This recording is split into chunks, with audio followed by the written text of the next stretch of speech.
Hello dears, ഇന്നത്തെ വീഡിയോയിൽ നമ്മളൊരു ഷോർട്സ് ചെയ്തിരുന്നപ്പോൾ ഈ ബ്ലൗസിൻ്റെ വർക്ക് ചെയ്തെടുത്തതിൻ്റെ ഫുൾ വീഡിയോ വേണമെന്ന് കമൻറ്റുകൾ വന്നിരുന്നു. അർജൻറ്റായിട്ട് നമുക്ക് വന്നൊരു ഓർഡർ ആയിരുന്നു കേട്ടോ ഇത്. അപ്പോൾ ആ ടൈമിൽ എടുത്തു വെച്ചിരുന്ന ചെറിയ ചെറിയ വീഡിയോസ് വെച്ചിട്ട് ഇന്നൊരു ട്യൂട്ടോറിയൽ വീഡിയോ ചെയ്യാമെന്ന് വിചാരിച്ചു. ഓൾറെഡി നമുക്ക് വേറെ മോഡൽസ് ഉണ്ടായിരുന്നുകൊണ്ട് സിമ്പിളായിട്ടുള്ള വർക്ക് എന്ന് പറഞ്ഞിട്ടാണ് ഞാൻ ഈ ഒരു ഓർഡർ എടുത്തത്. ഈ ഒരു ബ്ലൗസിൻ്റെ സ്ലീവ്സിൽ അതുപോലെ തന്നെ ബാക്കിലെ ഈ ഓപ്പണിങ്ങിലും ബാക്ക് നെക്കിലുമാണ് ചെയ്തെടുക്കാനായിട്ട് ഉണ്ടായിരുന്നത്. ഡിസൈൻ ഫിക്സ് ചെയ്ത് വർക്ക് ചെയ്ത് വന്നു കഴിഞ്ഞപ്പോൾ ശരിക്കും ഒരു ബ്രൈഡൽ ബ്ലൗസിൻ്റെ ലുക്ക് തന്നെയായിരുന്നു. സെയിം കളർ തന്നെയായിരുന്നു സാരിയുടെയും. അപ്പോൾ നമ്മൾ ഗോൾഡ് കൊണ്ട് വർക്ക് ചെയ്തെടുക്കാനാണ് തീരുമാനിച്ചത്. വർക്ക് ചെയ്തെടുക്കാനായിട്ട് 2mm bead, 4mm bead, drop bead, tube bead ആണ് നമ്മളിവിടെ എടുത്തിരിക്കുന്നത്. സിമ്പിൾ ആയിട്ടുള്ള പാറ്റേൺ ആണ്. റിപ്പീറ്റ് ചെയ്ത് എടുത്തിട്ടാണ് നമുക്ക് ഈ വർക്ക് കംപ്ലീറ്റ് ആയിട്ട് ചെയ്തെടുക്കേണ്ടത്. അതിനായിട്ട് ആദ്യം ഒരു ലൈനിൽ ആൻറ്റി ഗോൾഡൻ ബീഡ്സ് ഒന്ന് തുന്നി കൊടുത്തിട്ടുണ്ട്. അതിൻ്റെ വീഡിയോ നമ്മൾ എടുത്തിട്ടില്ല കേട്ടോ. അത് കഴിഞ്ഞ് കഴിഞ്ഞിട്ട് നമുക്ക് ട്യൂബ് ബീഡ്സ് ഒന്ന് ഇങ്ങനെ വീഡിയോയിൽ കാണുന്ന പോലെ തുന്നി കൊടുക്കണം. ഈ ഒരു വർക്ക് കംപ്ലീറ്റ് ആയിട്ട് ചെയ്തെടുക്കാനായിട്ട് നോർമൽ ത്രെഡും നീഡിൽ നമ്പർ 9 ആണ് നമ്മൾ യൂസ് ചെയ്തിരിക്കുന്നത്. ഈ ഒരു ഷേപ്പിൽ ട്യൂബ് ബീഡ് തുന്നിയെടുത്തതിന് ശേഷം അതിന്റെ മുകളിലായിട്ട് ഒരു 4mm ബീഡ് തുന്നിയെടുക്കാണ്. ഈ ബീഡ് തുന്നുന്ന വരെയുള്ള പാറ്റേൺ ഇനി അങ്ങോട്ട് കംപ്ലീറ്റ് ആയിട്ട് സെയിം തന്നെയാണ് ചെയ്തെടുക്കാനുള്ളത്. അതിന്റെ മുകളിലുള്ള ഭാഗത്താണ് ചേഞ്ചുകൾ വരുന്നത്. അതെങ്ങനെ ചെയ്തെടുക്കണേന്ന് നോക്കാം. അതിനായിട്ട് ആദ്യം ഒരു ഡ്രോപ്പ് ബീഡ്, അതിന്റെ തൊട്ട് മുകളിലായിട്ട് ഒരു 2mm ബീഡ് ഇട്ട് കൊടുത്തിട്ട് രണ്ട് സൈഡിലോട്ടും തുന്നിയെടുക്കണം. സെന്ററിലായിട്ട് ഒരെണ്ണം തുന്നിയെടുക്കണം. എങ്ങനെയാന്നുള്ളത് വീഡിയോ കണ്ടു നോക്കാം. ഇതുപോലുള്ള വർക്കുകളൊക്കെ ചെയ്ത് പഠിക്കാനായിട്ട് ആവശ്യമുള്ള ബീഡ്സ്, ബിഗിനേഴ്സ് കിറ്റ്, സ്റ്റാൻഡ് ഒക്കെ നമ്മൾ സെല് ചെയ്യുന്നുണ്ട് കേട്ടോ. ഓർഡർ ചെയ്യാനായിട്ട് സ്ക്രീനിൽ കാണുന്ന വാട്സപ്പ് നമ്പറിലോട്ട് മെസ്സേജ് അയച്ചാൽ മതി. കംപ്ലീറ്റ്ലി സ്റ്റിച്ചഡ് ആയിട്ടുള്ള ബ്ലൗസ് ആകുമ്പോൾ നമുക്ക് ഫ്രെയിം ഇട്ട് ചെയ്യാനായിട്ട് ബുദ്ധിമുട്ടാവും. നെക്കിൻ്റെ അവിടെ നമുക്ക് പിന്നെയും ചെയ്യാം, പക്ഷേ സ്ലീവിലൊന്നും നമുക്ക് ഫ്രെയിം ഇട്ട് കൊടുത്ത് ചെയ്യാനായിട്ട് പറ്റില്ല. കണ്ടോ, ഇങ്ങനെയാണ് കേട്ടോ നമ്മൾ ചെയ്തെടുക്കുന്നത്. 2 സൈഡിലോട്ട് നേരെ സെൻറ്ററിൽ ഒരെണ്ണം. ഇനി നേരത്തെ ചെയ്ത് കൊടുത്ത അതേ ഷേപ്പിൽ തന്നെ ട്യൂബ് ബീഡ് 2 തുന്നി കൊടുക്കുക. അതിൻ്റെ തൊട്ട് മുകളിലായിട്ട് വലിയൊരു ആൻറ്റി ഗോൾഡൻ ബീഡ് തുന്നി കൊടുക്കുക. വർക്കൊക്കെ വളരെ സിമ്പിളാണ്, പക്ഷെ ചെയ്തെടുക്കാനായിട്ട് കുറച്ചധികം ടൈം വേണമെന്നേ ഉള്ളൂ. പ്രത്യേകിച്ച് സ്റ്റിച്ചുകളൊന്നും അറിയൊന്നും വേണ്ട. ബിഗിനേഴ്സിന് പോലും സിമ്പിളായിട്ട് ചെയ്തെടുക്കാൻ പറ്റും. ട്യൂബ് ബീഡ്സിന് പകരം കട്ട് ബീഡ്സ് യൂസ് ചെയ്തിട്ട് നമുക്ക് ഒരു വർക്ക് ചെയ്തെടുക്കാം. ഇനി ഇതിൻ്റെ തൊട്ട് മുകളിലായിട്ട് ഒരു 4mm ബീഡ് തുന്നി കൊടുക്കുകയാണ്. കുറേ ലെങ്ത്തിൽ ത്രെഡ് എടുത്തിട്ട് തുന്നരുത്. ചെറിയ ചെറിയ ലെങ്ത്തിൽ എടുത്തിട്ട് വേണം നമ്മൾ തുന്നാനായിട്ട്. ഇനി ഇതിൻ്റെ മുകളിലായിട്ട് വീണ്ടും ഒരു 4mm ബീഡ്, ഒരു 2mm ബീഡ്. ഇത് 2 സൈഡിലോട്ടും സെൻറ്ററിലും ചെയ്തെടുക്കണം. അടുത്തത് ചെയ്യുമ്പോൾ മുകൾ ഭാഗത്തായിട്ട് ഡ്രോപ്പ് ബീഡ് വെച്ച് കൊടുക്കണം. അതിൻ്റെ അടുത്തത് ചെയ്യുമ്പോൾ 4mm ബീഡ് വെച്ച് കൊടുക്കണം. ഇതാണ് ആകെ ഒരു മാറ്റം വരുന്നത്. വീഡിയോ കണ്ടിട്ട് എന്തെങ്കിലുമൊക്കെ ഡൗട്ട് ഉണ്ടാവുകയാണെങ്കിൽ കമൻറ്റ് ഇട്ടാൽ മതി, റിപ്ലൈ തരാം കേട്ടോ.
ഇനി നമുക്ക് കുന്തൻ സ്റ്റോൺസ് ഒട്ടിച്ചു കൊടുക്കാണ് വേണ്ടത്. അതിനായിട്ട് B7000 ഗ്ലൂ എടുത്തിട്ട് 2 ബീഡ്സിൻ്റെ ഒക്കെ ഗ്യാപ്പിലായിട്ട് ഒന്ന് ഗ്ലൂ അപ്ലൈ ചെയ്ത് കൊടുക്കുകയാണ്.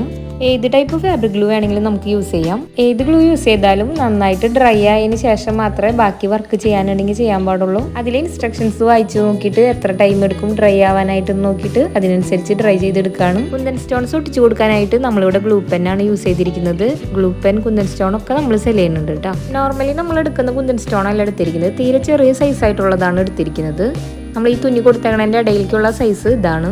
ഇനി ഗ്ലൂ അപ്ലൈ ചെയ്ത് കൊടുത്ത എല്ലായിടത്തും കുന്തൻ സ്റ്റോൺസ് ഒട്ടിച്ചു കൊടുക്കാം. സ്ലീവിലൊക്കെ നമ്മളിങ്ങനെ ഗ്ലൂ അപ്ലൈ ചെയ്തെടുക്കുമ്പോൾ അടിഭാഗത്ത് ആവാതിരിക്കാനായിട്ട് കട്ടിയുള്ള ഒരു പേപ്പർ അടിയിലിട്ടിട്ട് വേണം ചെയ്യാനായിട്ട്.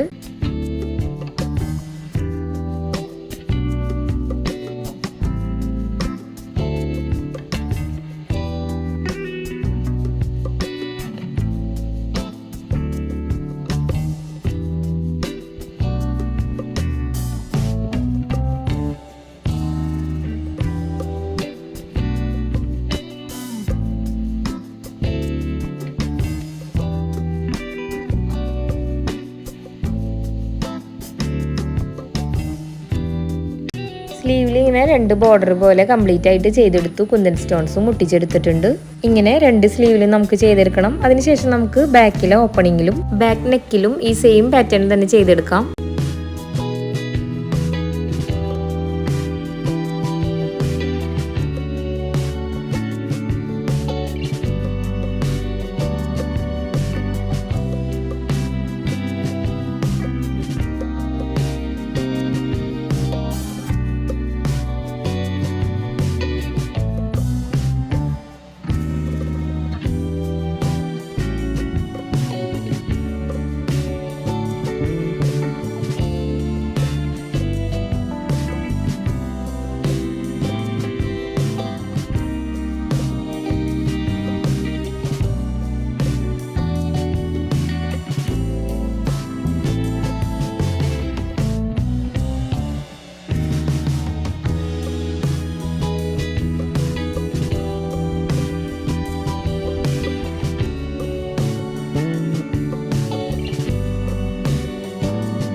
ഇനി 4mm ബീഡ് എടുത്തിട്ട് സ്ലീവിൽ 2 ബോർഡർ നമ്മൾ ചെയ്ത് കൊടുത്തല്ലോ, അതിൻ്റെ ഇടയിലുള്ള ഭാഗത്തായിട്ട് ബുട്ടാസാണ് ചെയ്തെടുക്കാനുള്ളത്. ആദ്യം നമ്മൾ എവിടെയൊക്കെ ബുട്ടാസ് വരണ്ടേന്ന് ജസ്റ്റ് ഒന്ന് മാർക്ക് ചെയ്ത് കൊടുത്തിട്ടുണ്ട്. സ്കാറ്റർ ചെയ്ത് കിടക്കുന്ന പോലെയാണ് കേട്ടോ നമ്മൾ മാർക്ക് ചെയ്തെടുത്തേക്കുന്നത്. അതിനുശേഷം 3 ബീഡ്സാണ് തുന്നിയെടുക്കുന്നത്. 2 ബീഡ്സ് നേരെയായിട്ട് തുന്നിയെടുക്കുക, അതിൻ്റെ മുകളിലായിട്ട് വേറെ ഒരെണ്ണം തുന്നിയെടുക്കുക. സിമ്പിൾ ബുട്ടാസാണ് നമ്മൾ ചെയ്തെടുക്കണമെന്നുണ്ടെങ്കിലും ചെയ്ത് കഴിഞ്ഞാൽ നല്ല ഭംഗിയാണ് കേട്ടോ കാണാനായിട്ട്. ഈ ഡിസൈൻസ് ചെയ്തെടുക്കുമ്പോൾ അതിൻ്റെ അടിയിലായിട്ട് അപ്പോൾ തന്നെ നോട്ട് ഇട്ട് കൊടുക്കണം. എങ്ങനെയാണെന്നുള്ളത് വീഡിയോ കണ്ടു നോക്കാം.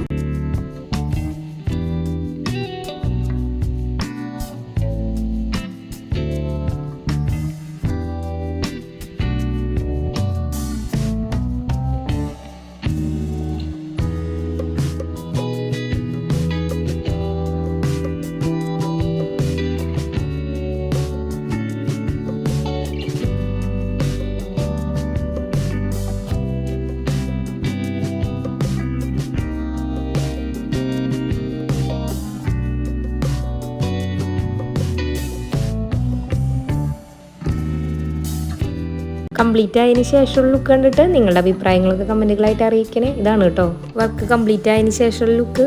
ഇതുപോലുള്ള എംബ്രോയിഡറി വീഡിയോസൊക്കെ ഇഷ്ടപ്പെട്ട കൂട്ടുകാരാണെങ്കിൽ സപ്പോർട്ട് ചെയ്ത് കൂടണേ. ഈ ഒരു വർക്ക് ചെയ്തെടുത്തതിൻ്റെ ഭംഗി ഫോട്ടോയിലും വീഡിയോയിലൊക്കെ കാണുന്നതിനേക്കാളും നേരിട്ട് കാണാനായിരുന്നു.